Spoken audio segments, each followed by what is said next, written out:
kita ada Excel, Ada Saputra. Excel ya. Excel boleh ya. Nanti setelah kita nyanyi pujian ini, mohon bantuannya Excel untuk berdoa. Ya.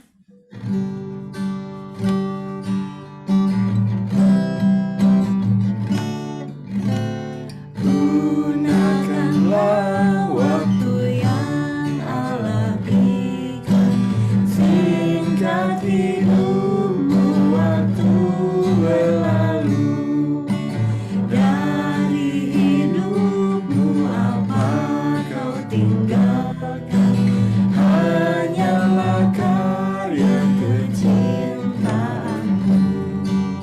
Tak ada yang tetap, tak ada yang tetap. Semua yang mulia jatuh dan hilang. Hanya kecintaan yang kau nyatakan tetap berharga di surga yang terang.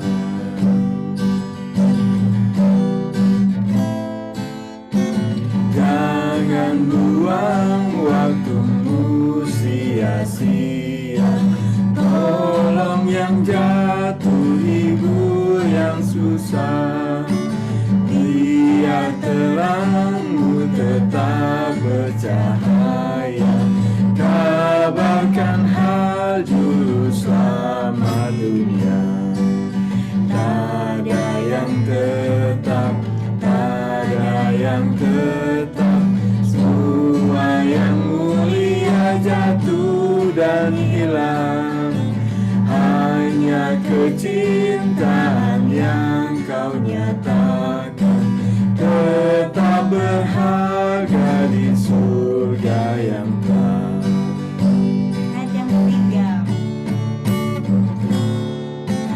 Pekerjaanmu bagi Tuhan dinilai, hasilnya oleh Tuhan di surga. Nanti di sana kau tentu terima pahala yang telah tersedia. Tak ada yang tetap, tak ada yang tetap. Semua yang mulia jatuh dan hilang. Hanya kecintaan yang kau nyatakan tetap berharga di surga yang terang. Mari Excel. Teman, sebelum kita memulaikan kelas Rabu kita di malam hari ini, mari terlebih dahulu kita berdoa dan kita satu di dalam doa. Bapa kami yang ada di dalam surga, kami sembah dan muliakan di dalam nama Putramu Yesus Kristus Tuhan dan Juru Selamat kami. Kami mengucap syukur kepadamu Tuhan untuk penyertaan Tuhan yang luar biasa di dalam kehidupan kami di sepanjang hari ini. Kami mengucap syukur kalau pekerjaan kami, pendidikan kami, pelayanan kami di hari ini sudah Tuhan berkati. Dan di malam hari ini Tuhan kami mengucap syukur sebab kami boleh berjumpa di dalam kelas Rabu di hari ini. Kami bersyukur sebab ada kesempatan malam hari ini kami boleh bersama-sama kembali akan belajar akan kebenaran firman Tuhan. Maka biarlah Tuhan memberkati pertemuan kami malam hari ini, sehingga benar-benar kami dapat mengerti dan memahami apa yang akan kami dengar dan bahas di malam hari ini. Berkati Kapten Damar bersama dengan Kapten Dian yang akan memimpin jalannya kelas Rabu di malam hari ini, dan biarlah kedua hamba-Mu dapat menjadi berkat dan berkata-kata seturut dengan kehendak Tuhan. Berkati kami semua Tuhan, di dalam nama Tuhan Yesus kami sudah berdoa. Amin. Amin. Terima kasih Excel untuk doanya. Saya pindah. Ya, selamat malam teman-teman yang diberkati Tuhan. Ya, semoga suaranya bisa terdengar dengan jelas. Menarik sekali ya, malam hari ini kita kembali kepada pembahasan tentang Yusuf ya, yang memang sudah beberapa waktu ini tidak kita bicarakan ya. Nah, malam hari ini tema kita adalah Before 30, hal-hal yang kamu harus miliki sebelum kamu berusia 30 tahun ya. Ini tema yang cukup menarik bagi saya dan saya sudah diberkati dengan tema ini. Nah, adakah di kelas ini yang sudah berusia lebih dari 30 tahun? Angkat tangan, raise hand coba. Kalau ada yang sudah berusia di atas 30 tahun. Jujur sekali Kapten Dian ya. Wajahnya masih seperti anak 12 tahun sebenarnya ya. Anda layak mendapatkan jempol. Cuman saya sendiri kan. Iya, cuman Kapten Dian dengan siapa? Hanya sendiri ya. Saya kan masih berapa belas tahun juga sih sebenarnya. Iyalah, kan mereka ini banyak yang calon opsir ke hari. Oh gitu. Oke ya, terima kasih untuk kehadirannya. Ternyata belum ada yang berusia 30 tahun. Jadi ini sebuah materi yang tepat untuk kalian dengarkan karena kalian belum berusia 30 tahun. Artinya belum terlambat untuk mencapai apa yang harus dicapai, untuk memiliki apa yang harus dimiliki ya. Nah, 30 tahun. Apa yang istimewa dengan usia 30 tahun ya? Banyak yang bilang bahwa hidup dimulai ketika kita berusia 30 tahun ya. Ada patah yang mengatakan seperti itu, bahwa hidup dimulai ketika kita berusia 30 tahun. Banyak penelitian yang menunjukkan bahwa pada usia 30 tahun biasanya seseorang akan mulai memikirkan hidupnya dengan lebih serius ya. Kalau usia belasan, 20 tahun kita masih lebih banyak hangout, bermain-main ya dan lain sebagainya. Tapi ketika kita berusia 30 tahun, biasanya seseorang akan mulai memikirkan hidupnya dengan lebih serius lagi ya. Dia akan memulai dengan apa yang disebut dengan audit kehidupan ya. Waduh.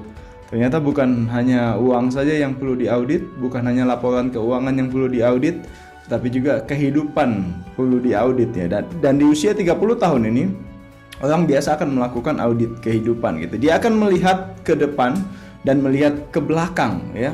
Dia melihat ke belakang dan dia melihat ke depan gitu ya. Apa yang sudah dia capai selama 30 tahun ini dan apa yang belum dia capai di usia-usianya yang akan datang nanti ya. Nah, ketika dia melakukan audit kehidupan ini, ketika dia melakukan introspeksi, evaluasi diri, maka akan ada dua hal yang muncul dalam kehidupan seseorang ya. Yang pertama adalah dia akan rentan stres gitu ya. Jadi penelitian juga menunjukkan bahwa usia 30 tahun itu adalah usia di mana kita rentan terkena yang namanya stres ya.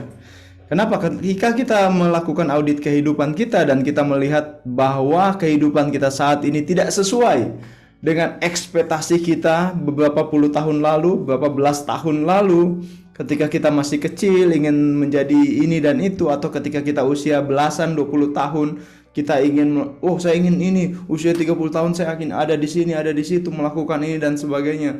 Tetapi ketika kita mendapati bahwa kehidupan kita masih seperti ini juga gitu ya, itu membuat kita rentan terhadap stres gitu ya. Kita mulai membandingkan kehidupan kita dengan orang lain dan kita lihat, waduh, dia sudah sampai ke level ini, dia sudah melakukan ini dan itu, sedangkan saya kok masih hanya begini-begini saja ya. Apakah saya masih punya waktu cukup untuk mencapai apa yang saya inginkan atau tidak? Dan itu seringkali membuat kita menjadi stres ya. Tetapi di sisi lain juga, kenapa kita rentan terhadap stres di usia 30 tahun ini adalah bahwa kita mulai mengalami penurunan secara biologis gitu ya. Jadi ketika di usia 30 tahun kita mulai menghadapi banyak kenyataan bahwa tubuh kita mulai menurun ya. Contohnya saya misalnya ya. Saya pertama kali mengenal sahabat saya asam urat ketika saya mulai masuk di usia 30 tahun. Disitulah saya berkenalan dengan cinta kedua saya, yaitu asam urat. Ya, ternyata ketika saya 30 itu saya mulai rasa, aduh, ini kaki-kaki sudah mulai bengkak, tidak boleh makan sembarangan ya. Ini membuat kita rentan terhadap stres begitu ya, karena daya tahan tubuh mulai menurun, fungsi-fungsi tubuh mulai menurun, dan kita mulai diserang oleh berbagai macam penyakit ya. Jadi kalau kamu sekarang ini belum banyak kena penyakit, ya bersyukur ya, tunggu usia 30 tahun dia akan datang menghampirimu ya. Jadi usia 30 tahun itu kita biasa rentan terkena penyakit. Jadi kalau belum sakit jangan senang dulu karena kamu belum usia 30 tahun ya.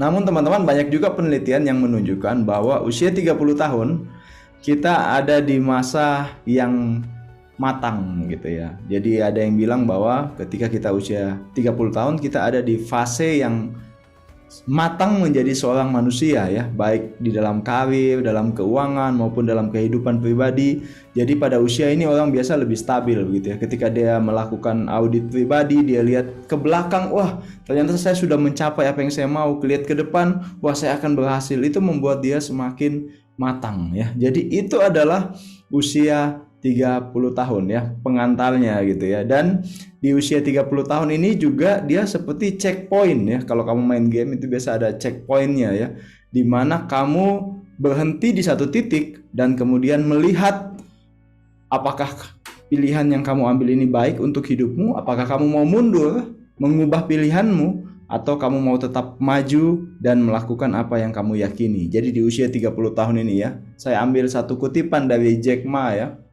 seorang yang sudah sukses ya. Dia katakan, ketika kamu berusia 20 sampai 30 tahun, kamu itu ikut aja Pak, bos yang baik begitu ya, dan bergabung dalam perusahaan yang bagus, kemudian belajar di dalam perusahaan itu dengan sebaik-baiknya. Dan ketika kamu ada di usia 30 sampai 40 tahun, kamu bisa melakukan segala sesuatu seperti yang kamu mau lakukan begitu ya. Kamu masih bisa punya kesempatan kalaupun kamu salah dalam mengambil keputusan. Jadi ternyata di usia 30 tahun ini juga menjadi titik balik banyak orang-orang yang mengubah hidupnya gitu, menyadari bahwa wah pilihan saya kurang tepat, saya mau ubah hidup saya. Makanya di usia 30 tahun itu biasanya menjadi turning point bagi seseorang untuk berubah, maju atau tetap mundur ya. Tapi malam hari ini saya bukan motivator yang akan mengajari teman-teman untuk menjadi milioner di usia 30 tahun atau how to be success before 30 ya. Saya adalah seorang hamba Tuhan yang akan mengajarkan sesuatu yang menurut saya lebih penting dari itu, yaitu apa yang harus kita dapatkan sebelum kita berusia 30 tahun dari apa yang firman Tuhan katakan. Dan malam hari ini seperti saya bilang, kita akan lanjut dari kisah Yusuf ya. Mari kita membuka Alkitab kita di dalam Kejadian 41 sampai 30. Kejadian 41 ayat 37 sampai 57 ya. Saya akan minta teman-teman untuk membacakannya bagi saya ya. Kejadian 41 ayat 37 sampai ayatnya yang ke-40 ya. Saya minta dibacakan oleh Rangers Merah ya. Kejadian 41 ayat 37 sampai 40. Kejadian 41 sampai kejadian 41 ayatnya yang ke-41 sampai ayat yang ke-45 akan dibaca oleh Agnes, Ian atau Melda ya. Kejadian 41 sampai kejadian 45. Kejadian 46 sampai kejadian 50. Bolehkah saya minta Arthur Bryan untuk membacakannya bagi kita ya. Kejadian 45 sampai 50. Dan yang terakhir kejadian 51, kejadian 41 ayat 51 sampai ayat yang ke-57. Saya boleh minta Martin untuk membacakannya bagi kita ya. Oke ya. Nanti urutannya seperti yang sudah saya sebutkan tadi. Silakan dimulai dengan Rangers Merah. Kejadian 41 ayat 37 sampai 40. Usul itu dipandang baik oleh Firaun dan oleh semua pegawainya. Lalu berkatalah Firaun kepada para pegawainya, mungkinkah kita mendapat orang seperti ini, orang yang penuh dengan roh Allah? Kata Firaun kepada Yusuf, oleh karena Allah telah memberitahukan semuanya ini kepadamu, tidaklah ada orang yang demikian berakal budi dan bijaksana seperti engkau. Engkaulah menjadi kuasa atas istanaku, dan kepada perintahmu seluruh rakyatku akan taat. Hanya tahta inilah kelebihanku daripadamu. Selanjutnya Firaun berkata kepada Yusuf, dengan ini aku melantik engkau menjadi kuasa atas seluruh tanah Mesir, Sesudah itu Firaun menanggalkan cincin materainya dari jarinya dan mengenakannya pada jari Yusuf. Dipakainya kepada Yusuf pakaian daripada kain halus dan digantungkannya kalung emas pada lehernya. Lalu Firaun menyuruh menaikkan Yusuf dalam keretanya yang kedua. Dan berserulah orang di hadapan Yusuf, hormat, demikianlah Yusuf dilantik oleh Firaun menjadi kuasa atas seluruh tanah Mesir. Berkatalah Firaun kepada Yusuf, akulah Firaun, tetapi dengan tidak setahumu seorang pun tidak boleh bergerak di seluruh tanah Mesir. Lalu Firaun menamai Yusuf Yafnat Pa'anea, serta memberikan Asnat anak Potifera, imam di On, kepadanya menjadi istrinya. Demikianlah Yusuf muncul sebagai kuasa atas seluruh tanah Mesir.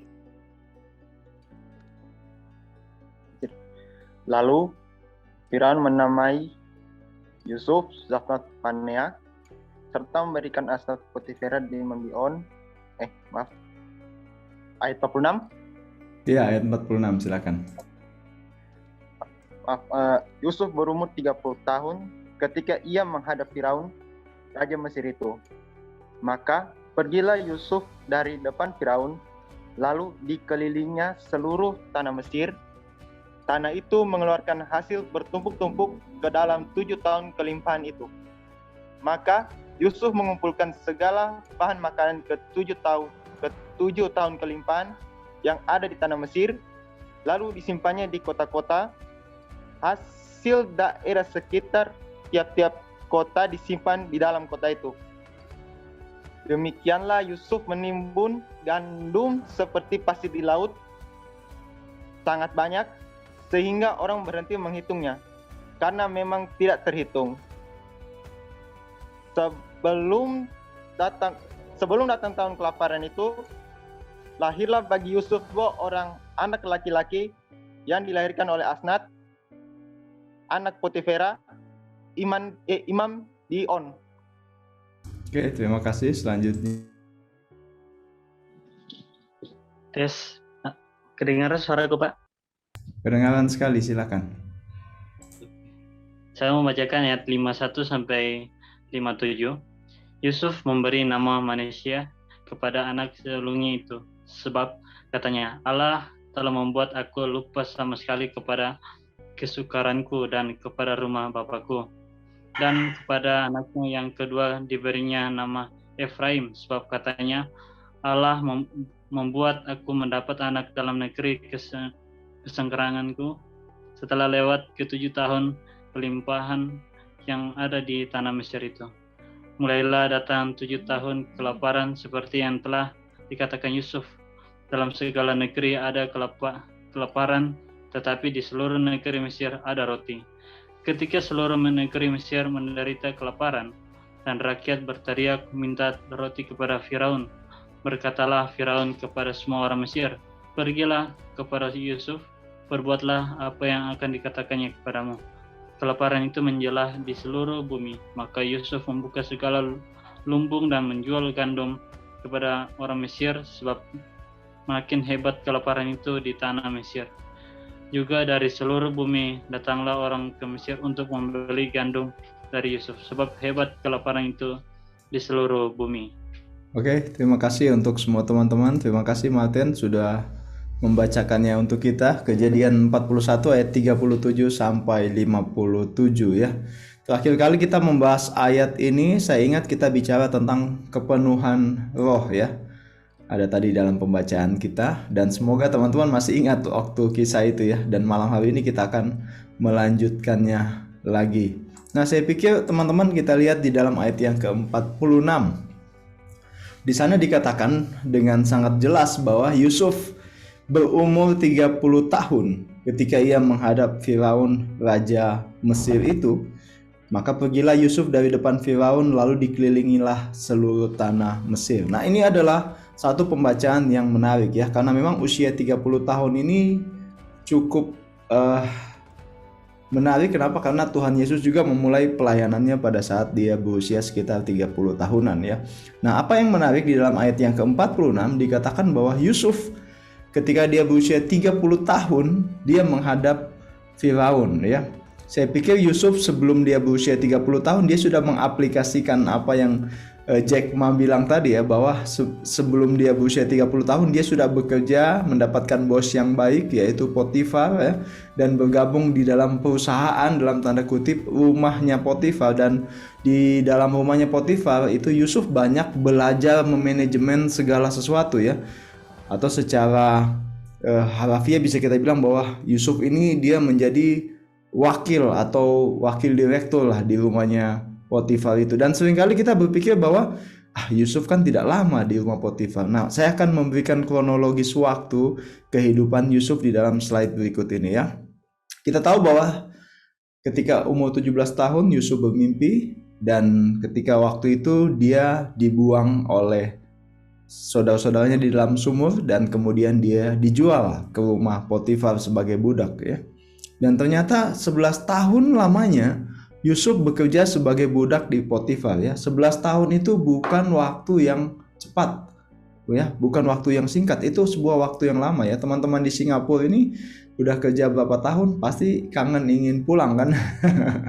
Ya, setahu saya mereka akan pulang di akhir tahun ini. Itu belum 11 tahun mereka kerja di sana ya. Dan itu pun pekerjaan menyenangkan. Saya lihat foto-foto mereka jalan-jalan ya, hangout dan lain sebagainya. Tapi Yusuf 11 tahun sebagai budak ya.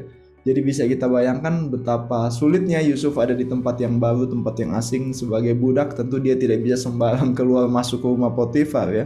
Kemudian ada 2 tahun lamanya Yusuf ada di liang tutupan atau disebut juga penjara ya.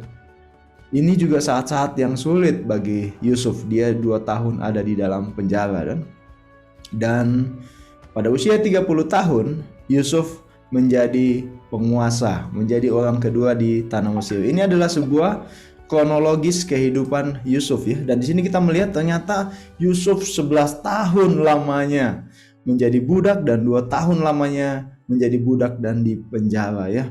Ini luar biasa. Jadi seharusnya ketika kita lihat ayat ke-46 ini, ketika di situ dikatakan Yusuf menghadap Firaun, maka kita akan berpikir kemudian bahwa menghadap Firaun bagi seorang budak yang sudah bekerja selama 11 tahun lamanya dan 2 tahun ada dalam penjara pasti bukanlah hal yang mudah gitu ya. Bahkan kalau kita pun saat ini dipanggil Jokowi misalnya untuk menghadap Jokowi, misalnya Jokowi tertarik dengan persentase kita misalnya, dan kita diundang ke istana untuk mempresentasikan apa yang kita kerjakan ya. Mungkin Jokowi ingin Excel untuk mempresentasikan kafe di Cakrawala bagaimana perkembangannya misalnya ya. Pasti ini sesuatu yang dakdikduk ya. Aduh, mau presentasi di depan presiden ini. Nah, apalagi Yusuf yang 11 tahun menjadi budak, 2 tahun menjadi tahanan. Pasti berdiri di hadapan Firaun yang maha kuasa, Firaun yang terkenal kejam juga, Firaun yang berkuasa, pasti membuat Yusuf seharusnya gentar dan ketakutan gitu ya. Tapi kita melihat bahwa di dalam ayat-ayat selanjutnya, ayat 47, 48 dan seterusnya, kita tidak melihat ada kegentaran Yusuf yang ditunjukkan gitu ya. Sepertinya Yusuf ini oke-oke saja ketika dia menghadap Firaun. Nah, ini akan kita pelajari malam hari ini, bagaimana Yusuf bisa menghadap Firaun ya. Saya ada satu quotes yang selalu menjadi quotes andalan saya ya. Quotes ini mengatakan bahwa keberuntungan ya adalah ketika persiapan kita bertemu dengan kesempatan ya. Keberuntungan adalah ketika persiapan kita bertemu dengan kesempatan. Dan ini yang terjadi dengan Yusuf gitu ya. Kenapa dia bisa berdiri di hadapan Firaun dengan begitu gagahnya, dengan begitu percaya diri ya? Karena dia ternyata punya persiapan. Sebelum usia 30 tahun, dia sudah punya hal-hal yang membuat dia mampu berdiri di hadapan Firaun dan tampil dengan mempesona ya. Jadi ini luar biasa. Bayangkan kalau ketika Firaun memanggil Yusuf tapi Yusuf belum siap ya, aduh gimana ya, pasti kacau ya. Atau Yusuf sudah siap tapi tidak ada kesempatan karena dia ada dalam penjara terus selama bertahun-tahun ya.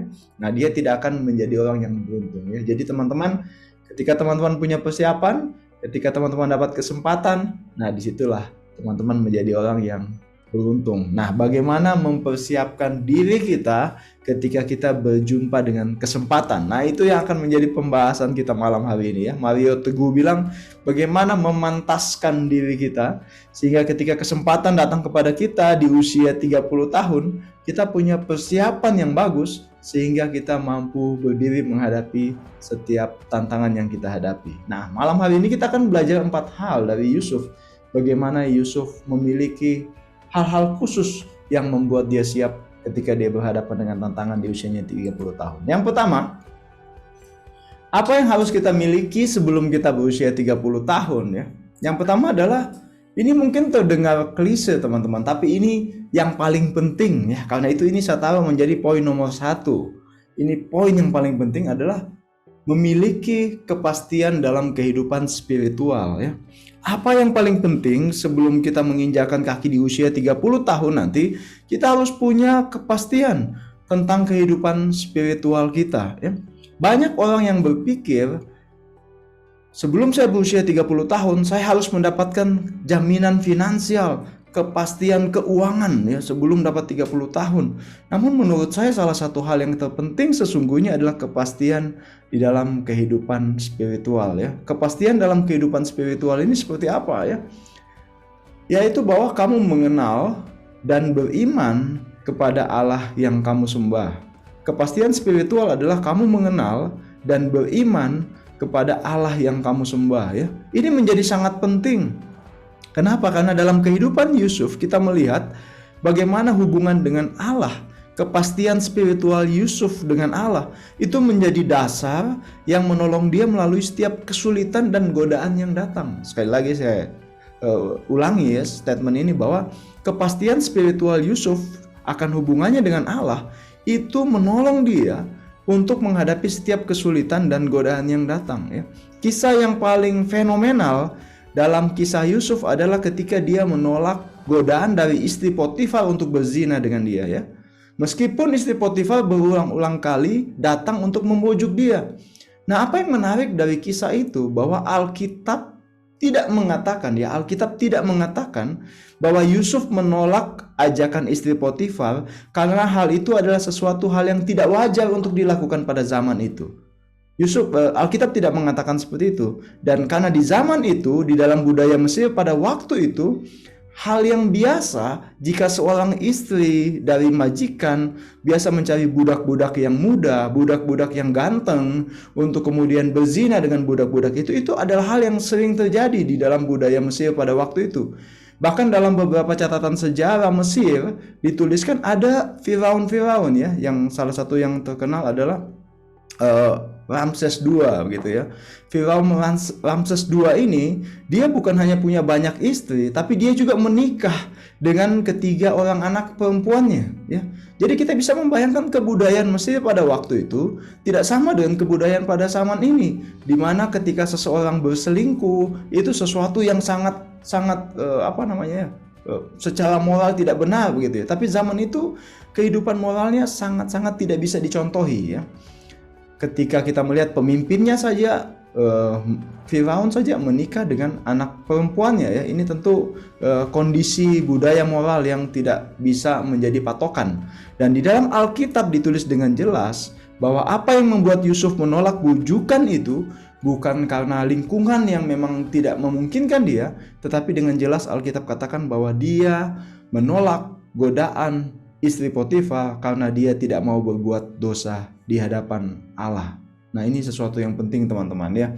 Dia punya kepastian dalam kehidupan spiritual ya. Bagi Yusuf Allah bukan hanya sebuah teori agama atau konsep teologis ya, tetapi pribadi yang selalu menyertai dia ya. Jadi Allah bagi Yusuf bukan hanya teori agama, bukan hanya konsep teologis ya, tetapi sebuah pribadi yang dia alami, yang dia nikmati, yang dia rasakan penyertaannya dalam kehidupannya ya.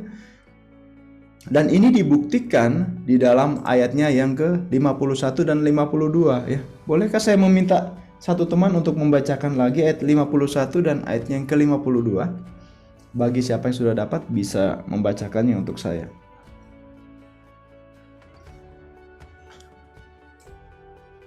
ayat 51 dan ayat 52.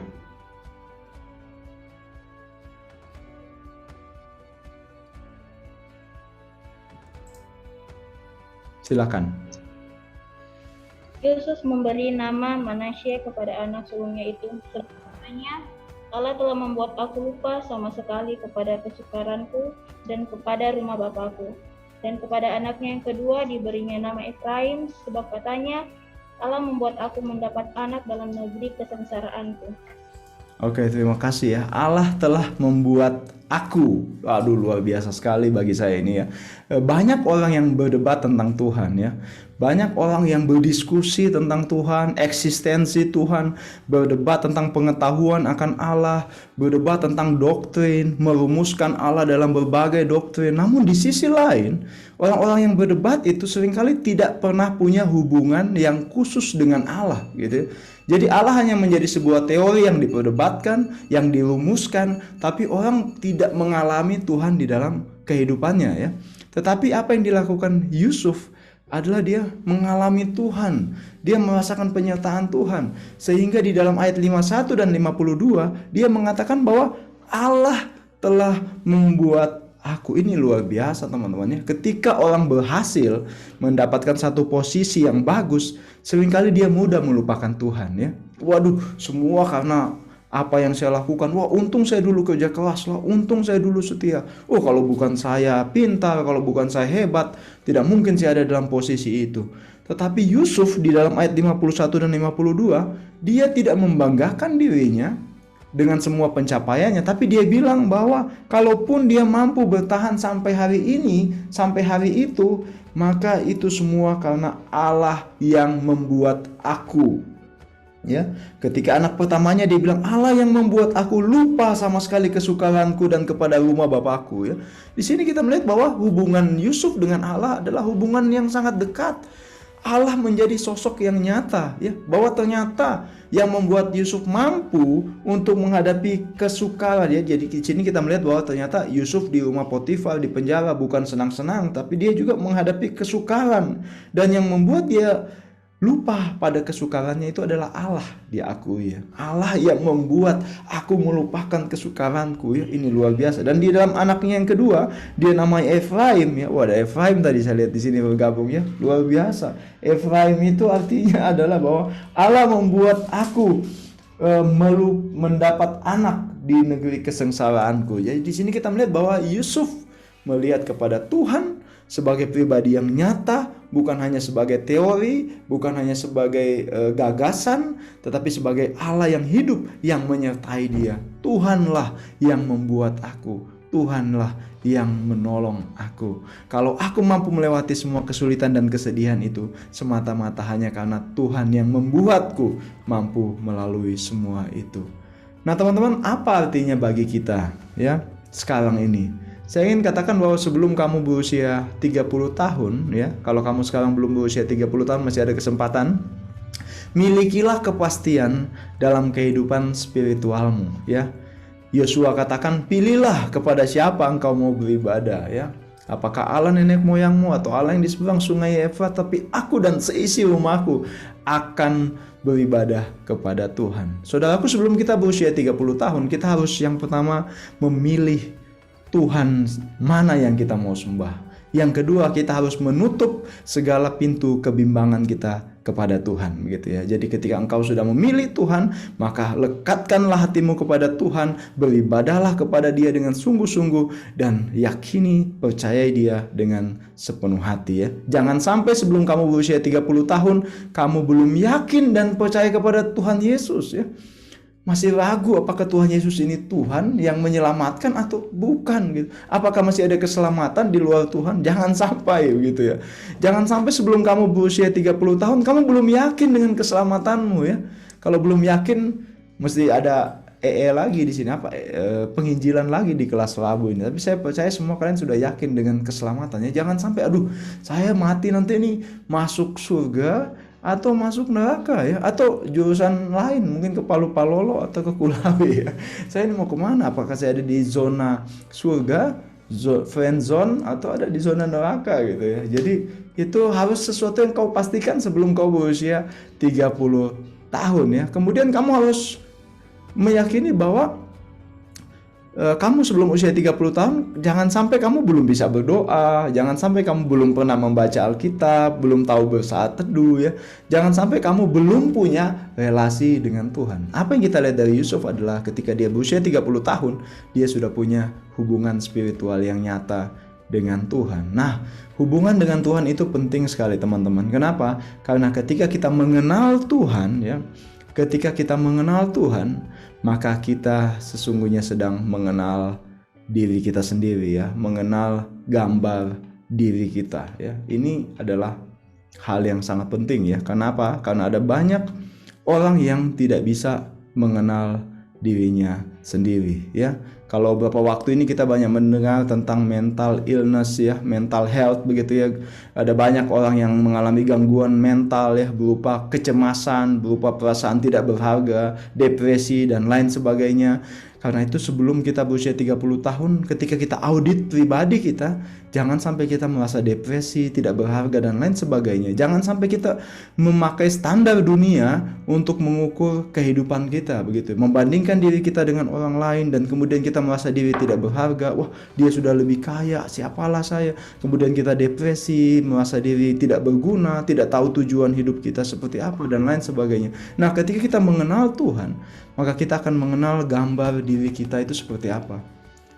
Dan kita akan mengetahui siapa kita sebenarnya di hadapan Tuhan. Bagaimana Tuhan memandang diri kita. Bagaimana Tuhan memandang kehidupan kita. Apa tujuan Tuhan di dalam kehidupan saya. Apakah saya ada di dunia ini dengan kebetulan. Ataukah Tuhan punya rencana untuk saya lakukan dalam dunia ini. Nah, ketika kamu mengenal Tuhan, punya kehidupan rohani, spiritual yang pasti, maka kamu akan menemukan hal-hal seperti ini ya.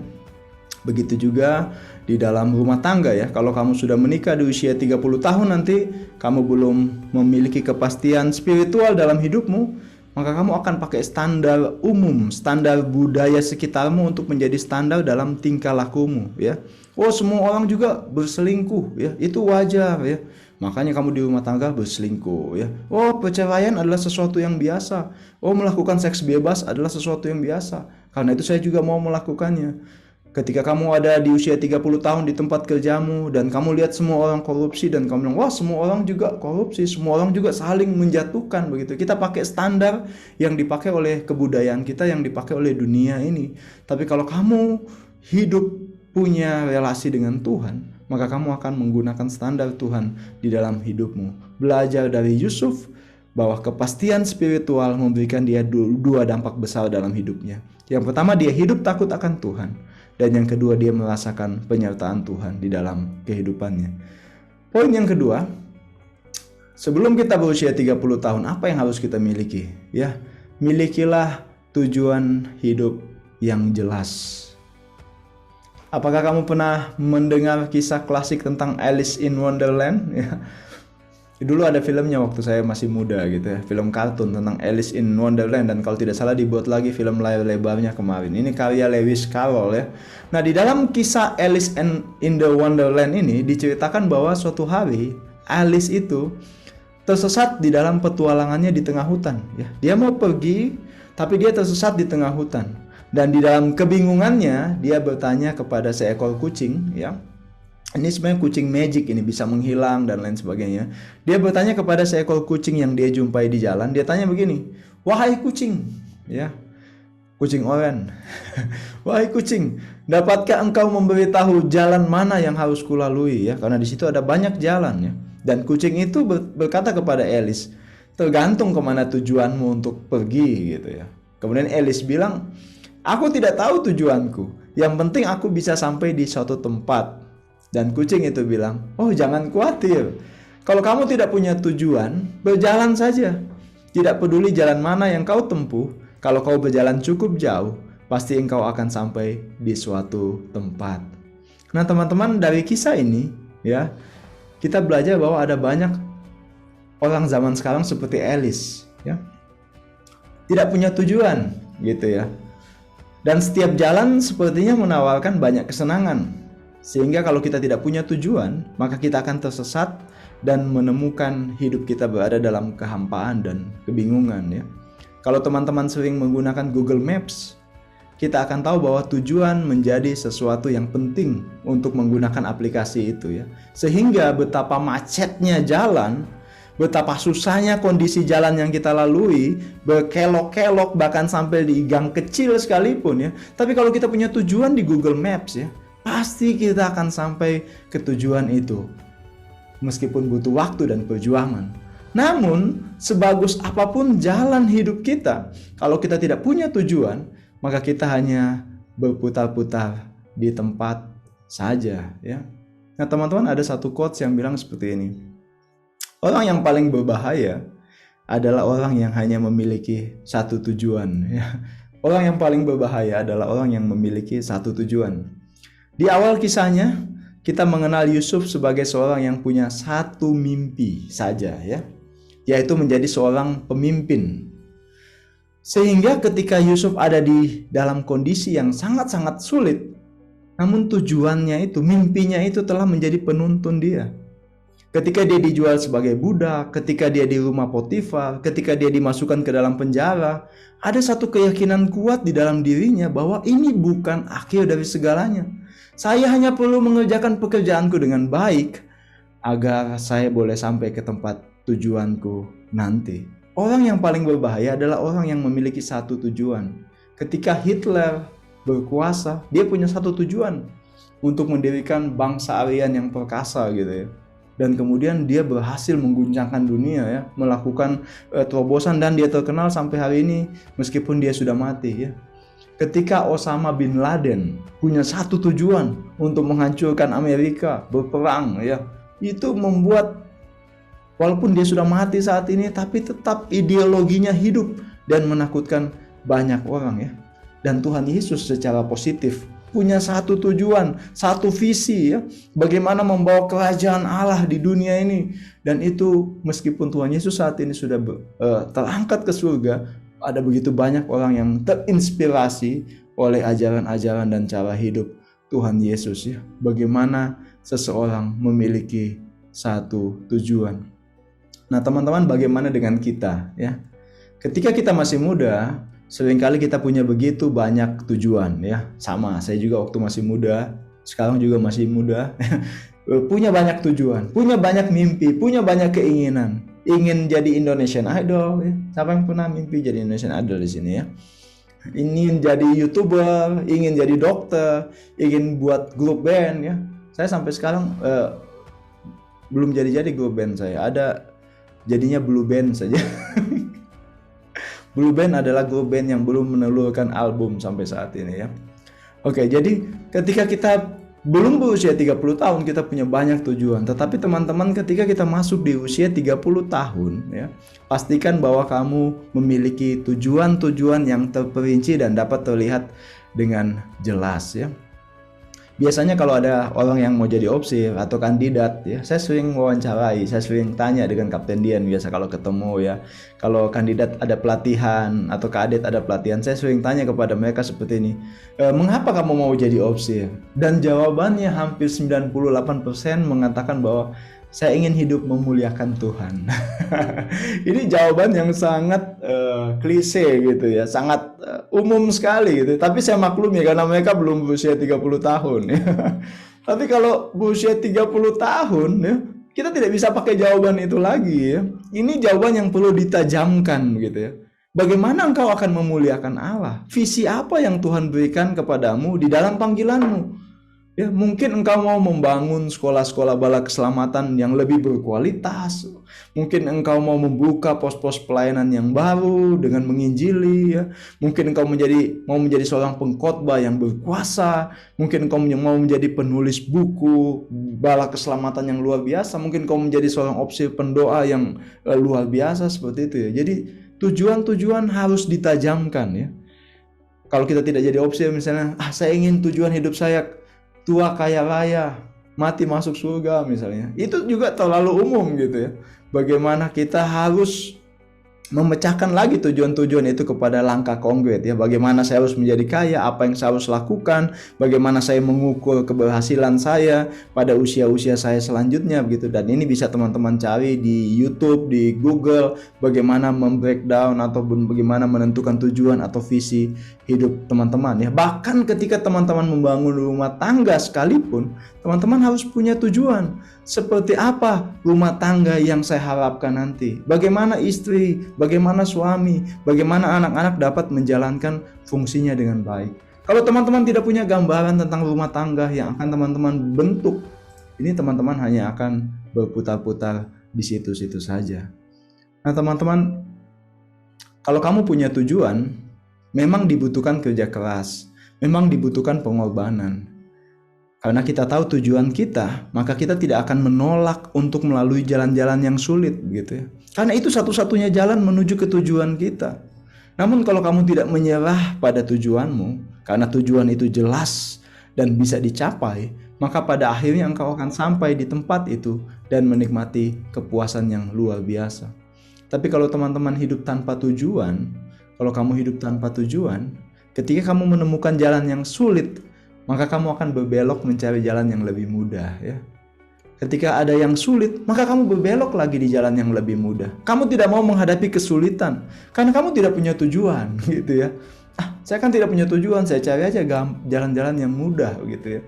Sehingga kamu hanya mencari hidup yang mudah saja dan akhirnya kamu akan mengalami tersesat dan kebingungan ya. Mari kita belajar dari Yusuf, seorang yang punya tujuan sehingga ketika dia harus melalui jalan yang sulit, karena tujuan saya menjadi opsil. Apapun yang diperlakukan saya sebagai kandidat misalnya ya. Meskipun sulit ya, saya tetap maju. Karena tujuanku bukan di sini saat ini, tapi tujuanku di sana nanti gitu. Kalau saya mau menjadi sesuatu di sana nanti, maka saya akan melalui hal-hal yang sulit supaya saya bisa sampai di sana. Sama seperti Yusuf yang melalui jalan yang sulit, tapi karena dia punya tujuan, dia mampu melaluinya dan kemudian dia mencapai tujuannya. Dan yang ketiga, teman-teman, oh iya, ada satu quotes lagi yang bilang ya, difficult roads often lead to a beautiful destination. Ini dua quotes andalan saya ini, salah satunya ya, bahwa jalan yang sulit seringkali menuntun kepada tempat-tempat yang indah ya. Jadi kalau kamu berjalan di jalan yang sulit, yakinlah bahwa kamu akan tiba di tempat yang indah ya. Kalau kamu mau ke pegunungan di Peana atau di bukit apa tuh Tino yang ada salib tuh, Kanonang ya.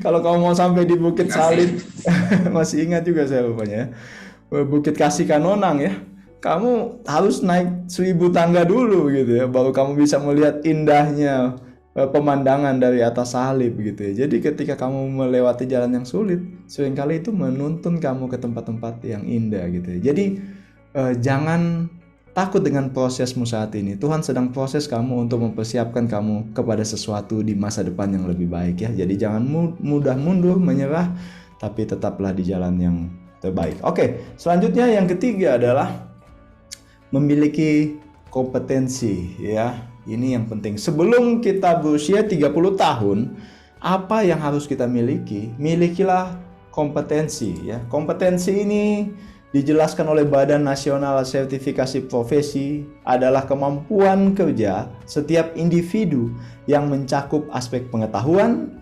keterampilan, dan sikap kerja yang sesuai dengan standarisasi yang diharapkan. Waduh, panjang juga kata-katanya. Intinya adalah kompetensi adalah kemampuanmu secara individu untuk mampu melakukan sesuatu yang sesuai dengan standar yang ditentukan gitu ya. Nah, teman-teman, apa yang menjadikan Yusuf dari seorang budak begitu cepat meroket dalam karirnya, langsung menjadi orang yang berkuasa kedua di tanah Mesir ya. Bahkan Yusuf ini belum naik jadi menteri, belum naik jadi bupati, belum naik jadi gubernur, belum naik jadi menteri gitu. Langsung diangkat menjadi orang kedua, nomor 2 di Mesir ya. Nah, apa yang membuat Yusuf begitu cepat meroket? Ayat 38 menjelaskan kepada kita dan ayat 39. Dikatakan seperti ini. Lalu berkatalah Firaun kepada pegawainya, mungkinkah kita mendapat orang seperti ini? Seorang yang penuh dengan roh Allah.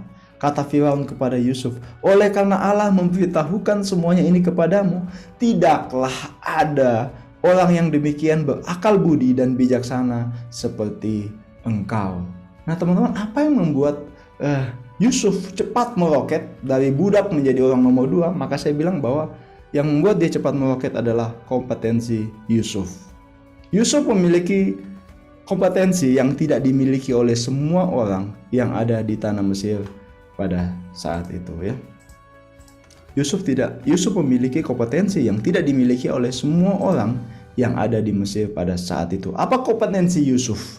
Dikatakan di sini bahwa dia adalah seorang yang penuh dengan roh Allah. Pada waktu itu tidak ada orang yang penuh dengan roh Allah seperti Yusuf. Dan karena dia dipenuhi oleh roh Allah, dikatakan bahwa dia orang yang berakal budi dan sangat bijaksana. Ini sesuatu yang luar biasa ya. Kita melihat kebijaksanaan Yusuf ini di dalam pembacaan kita tadi. Ini sudah terbangun.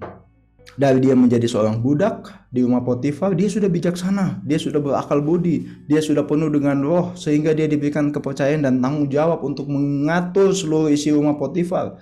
Ketika dia ada di dalam penjara, dia juga sangat bijaksana, sehingga dia dipercaya untuk menjaga tahanan-tahanan yang ada di penjara oleh kepala penjara. Dan ketika dia ada menjadi orang kedua di tanah Mesir, kita melihat bahwa Yusuf mengatur dan mengumpulkan semua hasil panen dengan strateginya yang luar biasa ya, dengan kepintaran, dengan kecerdasannya, sehingga seluruh negeri meskipun kelaparan tapi di Mesir tetap tersedia bahan makanan. Ini adalah sebuah kompetensi yang luar biasa dari Yusuf dan itu membuat dia meroket. Nah teman-teman, bagaimana dengan kita? Usia 30 tahun mestinya menjadi waktu bagi kita untuk menajamkan kompetensi kita ya. Apa yang berbeda yang kita miliki dan orang lain tidak miliki? Itu yang harus kita asah gitu ya. Apa permata di dalam dirimu yang tidak ada pada orang lain ya. Jadi jangan ikut-ikut tren begitu. Jangan ikut-ikut, oh ini lagi tren saya mau ke sini. Oh ini lagi tren saya mau ke sini. Oh ini lagi banyak disukai. Oh ini menghasilkan uang ini, saya mau ke sana gitu. Jadi seolah-olah kita nggak punya tujuan, hanya ikut-ikut apa yang tren. Nah, sesuatu yang tren ini akan luntur dengan cepat di zaman ini saya lihat ya. Hari ini viral, besok sudah dilupakan. Hari ini viral, besok sudah dilupakan.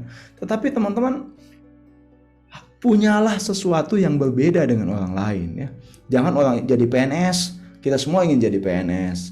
Jadi tentara ingin jadi tentara, jadi polisi jadi polisi. Kalau ditanya kenapa mau jadi PNS, tentara dan polisi? Oh, udah ada jaminan pensiun misalnya. Ya, itu tujuan yang sangat kurang mantap gitu ya. Kalau kamu mau jadi PNS, kalau kamu jadi polisi, kalau kamu jadi tentara, kamu harus punya kompetensi gitu ya. Kalau kau jadi tentara, jadilah tentara yang bisa menembak sniper misalnya dari jarak jauh gitu. Nah itu kamu akan cepat meroket. Wah, nggak ada lagi sniper yang lain ini. Cuman dia nih kalau pakai biar mata tak tutup, semua kena itu musuh di sana ya. Itu sesuatu yang luar biasa ya. Kalau mau jadi perawat, jadilah perawat yang punya kompetensi. Selain kamu jago cekatan gitu ya. Wah ini ada luka, langsung bisa dijahit. Jangan baru lihat darah so pingsan duluan. Itu perawat yang tidak ada kompetensi ya. Ada jijik dan lain sebagainya ya. Tapi harus jadi perawat yang kompetensi yang baik ya. Begitu juga dengan dokter ketika saya di klinik misalnya. Ada dokter-dokter tertentu yang bukan hanya cekatan, tapi ramah terhadap pasien. Dan itu kompetensi yang luar biasa. Pasien kalau bukan dokter itu dia tidak mau dirawat. Tuh kapan jadwalnya dokter A ini? Oh nanti hari Selasa, nah pasti hari Selasa tuh rame. Kenapa? Karena dia orangnya ramah, ya, meyakinkan dan lain sebagainya. Nah teman-teman, jadilah orang yang berkompetensi dimanapun engkau ada ya. Tunjukkan kompetensimu sehingga kelihatan engkau berbeda dengan orang lain. Ada sesuatu di dalam dirimu yang membuat orang berkata, wah, di mana lagi kita bisa menemukan orang seperti ini? Kalau bukan dia, tidak ada lagi orang seperti ini. Dia ini harus dipanggil, dia ini harus dipilih ya. Jadi jangan berharap teman-teman akan mendapatkan posisi yang tinggi, gaji yang besar, promosi yang cepat kalau kamu masih bekerja seperti orang lain. Kalau kamu masih malas-malasan dan tidak punya keunggulan, tidak punya kompetensi, maka kamu tidak akan bisa meroket ya, maka kamu tidak akan bisa naik ke puncak yang kamu harapkan gitu ya. Jadi mulai hari ini mari kita berpikir, oh salam dari Binjai di chatnya, itu salam dari Binjai ya. Maka malam hari ini mari kita berpikir bahwa apa nilai jual hidupku gitu ya. Bukan jual diri ya, bukan nilai jual diri, jangan ya. Tapi apa nilai jual yang istimewa dalam diriku yang tidak ada pada orang lain. Daripada kamu menjadi orang lain, jadilah versi terbaik dirimu ya.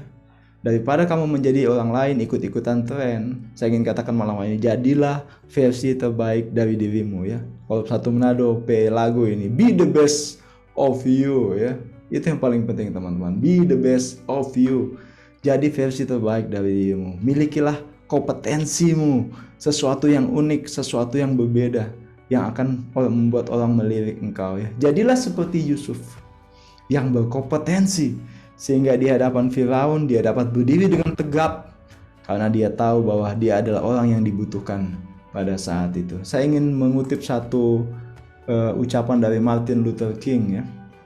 Martin Luther katakan, jika seorang menjadi penyapu jalanan, ia seharusnya menyapu jalan seperti Michelangelo melukis, atau Beethoven membuat lagu, atau Shakespeare menulis puisi. Ia seharusnya menyapu jalan sebersih-bersihnya, sehingga semua penghuni surga dan dunia akan berhenti dan berkata, di sini pernah hidup seorang penyapu jalan besar yang telah melakukan pekerjaannya dengan baik ya. Jadi apapun panggilanmu, bukan hanya menjadi opsir ya.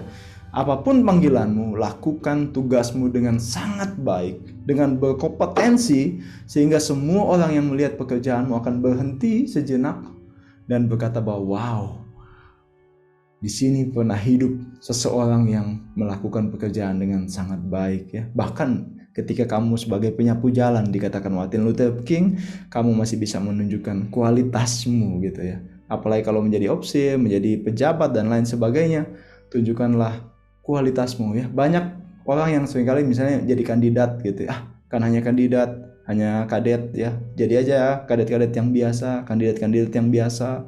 Jadi saja pegawai staf yang biasa gitu. Jangan teman-teman ya. Justru di dalam posisimu saat ini adalah waktu bagimu untuk mengasah kompetensimu supaya kamu bersinar dan setiap orang yang melihat pekerjaanmu memuliakan nama Tuhan. Dan yang terakhir, saya ingin katakan bahwa tadi kompetensi ya tadi tidak akan membawa kamu kemana-mana kalau kamu tidak punya karakter yang berkualitas ya. Meskipun kamu berkompetensi, tapi kalau kamu tidak punya karakter yang berkualitas, maka kamu tidak akan kemana-mana. Saat ini orang sangat membutuhkan orang-orang yang berkualitas. Dunia membutuhkan orang-orang yang berkarakter, penuh dengan kualitas. Ada banyak orang pandai, ada banyak orang hebat, ada banyak pemimpin-pemimpin yang berkarisma yang pada akhirnya jatuh. Kenapa? Karena mereka tidak memiliki karakter yang baik ya. Jadi meskipun kamu punya kompetensi yang luar biasa, orang tidak akan lihat kamu. Kalau kamu punya karakter yang buruk ya, kamu suka korupsi, kamu suka mencuri, kamu suka melakukan hal yang tidak baik, maka orang bilang walaupun dia itu pintar sih, dia itu hebat sih, tapi sombong. Bahaya nih, nggak akan dipakai nanti kamu ya.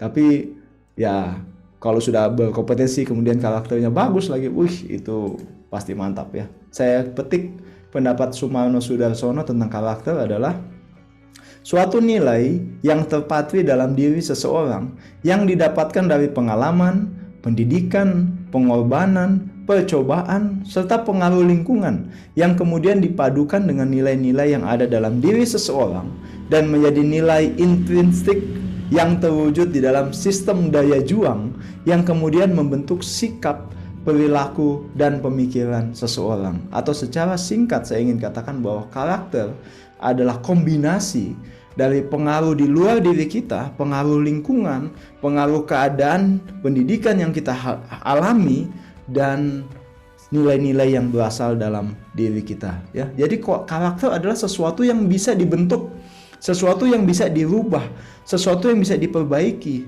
karena itu berhubungan dengan pengaruh dari luar dan bagaimana dalam diri kita merespon ya. Jadi karakter bisa diperbaiki. Jadi sebelum kamu berusia 30 tahun, apa yang harus kamu lakukan adalah memperbaiki karaktermu sehingga kamu punya karakter yang berkualitas ya. Jadi jangan jadi orang yang punya banyak alasan. So begini memang saya. So tidak bisa dirubah. Makanya kamu jangan ganggu saya, apa saya ini so begini. Itu bahaya. Ini sesuatu alasan yang membuat kita tidak bisa berkembang ya. Ketika perusahaan kita butuh orang, kita tidak mau berubah. Ketika tempat kerja kita butuh orang, kita tidak mau berubah. Nah, itu membuat kita tidak bisa berkembang. Nah, mari kita melihat bagaimana dengan Yusuf ya. Ayat 43 dan 44, bolehkah satu orang membacakannya untuk saya? Mari kita lihat bagaimana karakter Yusuf diuji di dalam ayat 43 dan 44. Silakan bagi yang sudah dapat. Lalu Firaun menyuruh Silakan Hendra. Hendra bersuara wanita. Lalu Firaun menyuruh menaikkan Yusuf dalam keretanya yang kedua, dan barulah orang di hadapan Yusuf hormat. Demikianlah Yusuf dilantik oleh Firaun menjadi kuasa atas seluruh tanah Mesir.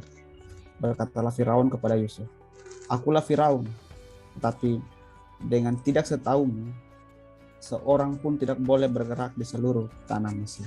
Terima kasih Hendra sudah membacakannya untuk kita ya. Jadi ayat 43 dan 44 adalah pengujian karakter Yusuf ya. Kalau engkau ingin menguji karakter seseorang, berilah dia kekuasaan ya. Ketika Yusuf diberikan kekuasaan, kita akan melihat apakah Yusuf menggunakan kekuasaannya untuk menindas orang lain atau tidak. Dikatakan ayat 43, Yusuf itu dinaikkan ke kereta. Kemudian Yusuf itu berkuasa atas seluruh tanah Mesir. Dan Firaun bilang tidak ada seorang pun di tanah Mesir ini yang boleh bergerak kalau engkau tidak tahu, gitu, kalau engkau tidak suruh ya. Jadi ini luar biasa sekali kekuasaan yang diberikan kepada Yusuf ya. Dia diarak keliling Mesir dan lain sebagainya. Nah, ketika Yusuf dapat kekuasaan itu, pernahkah dia terpikir bahwa ketika aku di kereta aku akan pergi ke rumah Potifar, tunggu ngana itu ya Potifar, ngana pelamu itu yang bikin kita masuk penjara, kita mau balas pangana, tunggu ya. Kalau kita jadi Yusuf, mungkin tempat pertama yang kita pergi waktu keliling Mesir itu adalah rumah Potifar. Kalau kita mau angkat itu istri Potifar, kalau kita kasih masuk dalam penjara ya, mau balas dendam kita, ini bikin kita 2 tahun di dalam penjara ya. Tapi Yusuf di sini punya karakter yang luar biasa ya. Bahkan ketika dia punya kekuasaan, dia tidak membalas dendam ya. Bahkan kita tahu di dalam ayatnya yang ke-57, ketika di mana-mana terjadi kelaparan dan nanti saudaranya akan datang, kesempatan bagi dia tuh balas dendam sama Ruben, sama kakak-kakak yang coba jual dia dulu. Ini tamu isi semua kan dalam sumur, biar rasa tuh dalam sumur kayak apa gitu ya. Tapi dia tidak melakukan itu. Karakter Yusuf teruji ketika dia mendapatkan kekuasaan. Kemudian ayat ke-55 lagi kita lihat ya. Ada satu teman yang bisa baca sebelum nanti kita akan mengakhiri pertemuan ini. Ayat 55. Ketika seluruh negeri Mesir menderita kelaparan dan rakyat berteriak meminta roti kepada Firaun, berkatalah Firaun kepada semua orang Mesir, "Pergilah kepada Yusuf, perbuatlah apa yang akan dikatakannya kepadamu." Bayangkan ya, ini sebuah kepercayaan yang sangat besar yang diberikan kepada Yusuf. Firaun bilang, ketika orang datang kepada Firaun, "Pak, bagaimana ini Pak? Kita soal kelaparan ini." Apa Firaun bilang? "Pergilah kepada Yusuf. Ikut apa dia mau bilang, anak ikut. Mau dia suruh apa kek, ikut dia." Ya, bayangkan kekuasaan di tangan Yusuf ya. Biasa saja dia sebagai orang nomor 2 menggulingkan kekuasaan Firaun waktu itu. Biasa saja dia mengumpulkan tentara untuk melawan Firaun, mengkhianati Firaun. Tapi teman-teman, dia tidak melakukannya begitu ya. Ini penting teman-teman. Ketika teman-teman menjadi orang nomor 2 di tempat kerja teman-teman, dalam penempatan sebagai opsir, dalam penempatan jabatan teman-teman nanti, ketika teman-teman menjadi asisten, menjadi orang nomor 2, jangan iri hati. Jangan iri hati kepada orang nomor 1. Tapi ketika teman-teman ditaruh menjadi orang nomor 2, jadilah penolong yang baik untuk mensukseskan orang yang nomor 1 ini gitu ya. Jadi jangan teman-teman, ketika teman-teman ditaruh menjadi orang nomor 2, yang teman-teman lakukan menggerogoti orang nomor 1, menceritakan yang jelek, mengambil alih kepemimpinan dan lain sebagainya. Tapi jadilah sebagaimana yang ditugaskan kepada teman-teman. Ini adalah karakter yang baik. Tahu memposisikan dirinya sendiri ya. Ketika saya menjadi asisten di klinik Amurang, maka yang saya lakukan adalah bagaimana supaya pemimpin saya, opsi pemimpin saya berhasil ya.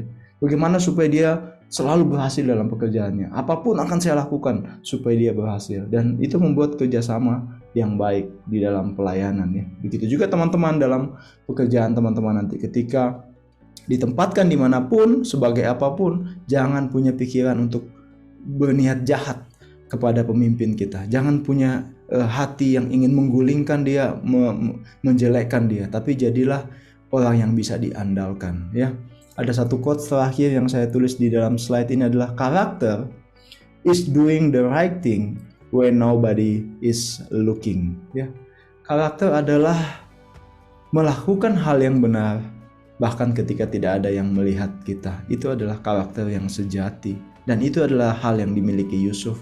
Ketika tidak ada orang melihat, Potifar mengajak dia tidur tapi dia menolak. Ketika dia dapat kekuasaan atas rumah Potifar, dia tidak melakukan korupsi, mencuri dan lain sebagainya. Ketika dia mendapat kekuasaan sebagai kepala penjara, sebagai orang nomor 2 di penjara, dia juga tidak menyakiti napi-napi yang lainnya.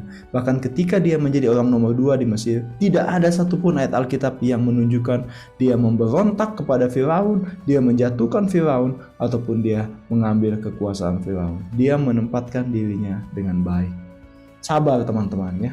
Mungkin seringkali teman-teman ada di posisi yang coba saya jadi nomor 1, coba saya jadi pemimpin, saya mau bikin ini, saya mau bikin itu, coba saya yang jadi dia, saya mau lakukan ini. Saya ingin bilang sabar, semua ada waktunya. Lakukan apa yang menjadi bagian kita dengan baik, maka suatu hari nanti mungkin saja kita bisa menggantikan pemimpin kita dengan baik. Tuhan Yesus memberkati kita sekalian.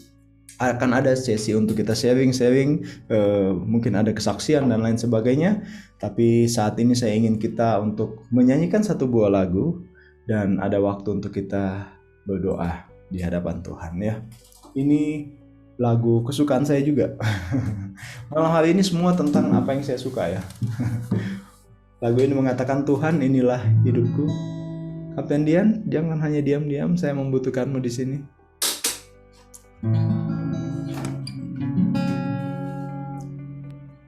Ada Efraim di sana Kak Hari. Wah, ada Efraim, ada gitar. Kalau ada saya langsung serahkan kepada kadet yang berkompetensi. Lagunya ini. Apa? Oh, belum tahu lagunya. Tahu ya. Oke, baiklah. Kalau begitu saya dulu ya. Meskipun musik menyanyi bukanlah kompetensi utama saya, tapi saya akan melakukan yang terbaik untuk teman-teman ya.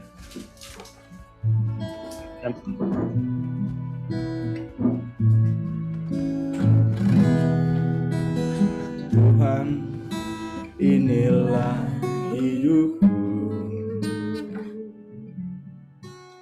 ku serahkan padamu segala cita-citaku, masa depanku menjadi milikmu. Jadikan kami terangmu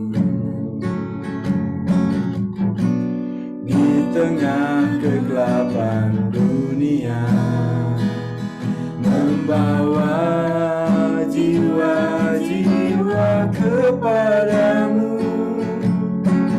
Tuhan, ini kerinduanku bagimu Tuhan, seluruh hidupku. Pakailah Tuhan bagi kemuliaan-Mu, genapi seluruh rencana-Mu, sampai bumi penuh kemuliaan-Mu. Sekali lagi kita nyanyikan pujian ini. Tuhan, inilah hidupku, ku serahkan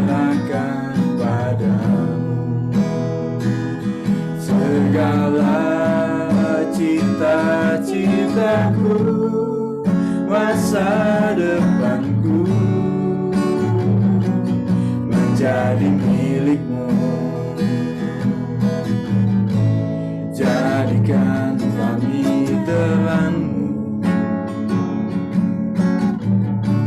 di tengah kegelapan dunia, membawa jiwa-jiwa kepadamu.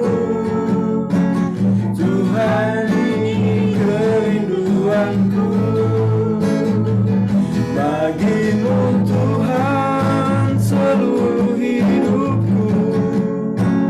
Pakailah Tuhan bagi kemuliaan-Mu,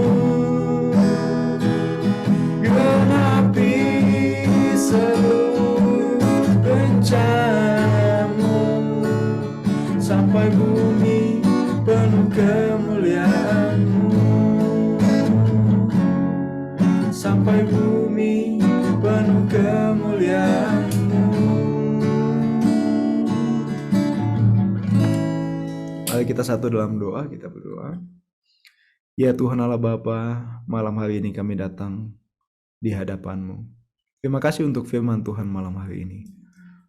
Hamba-Mu berhadapan dengan anak-anak muda melalui ruangan Zoom ini. Hamba-Mu tidak berada bersama dengan mereka secara langsung, tapi hamba-Mu tahu ada Tuhan yang ada bersama dengan mereka. Tuhan ada di dekat mereka. Karena itu Tuhan, biarlah semua komitmen yang ada dalam hati mereka malam hari ini, hal-hal baik yang mereka ingin lakukan, perubahan-perubahan penting di dalam hidup mereka yang ingin mereka lakukan sebelum mereka berusia 30 tahun, akan diberkati oleh Tuhan. Tuhan berkati pekerjaan mereka saat ini. Tuhan berkati panggilan mereka saat ini. Tuhan berkati pendidikan mereka saat ini. Bahkan Tuhan berkati rumah tangga mereka saat ini. Banyak hal yang tidak kami mengerti. Kami tahu kami akan menghadapi banyak tantangan untuk mencapai tujuan kami. Tapi kami tahu juga di sana ada tangan Tuhan yang penuh dengan kuasa. Ada Tuhan yang tidak pernah tertidur. Ada Tuhan yang tidak pernah meninggalkan kami, akan menyertai kehidupan kami. Terima kasih Tuhan, kami percaya kepadamu.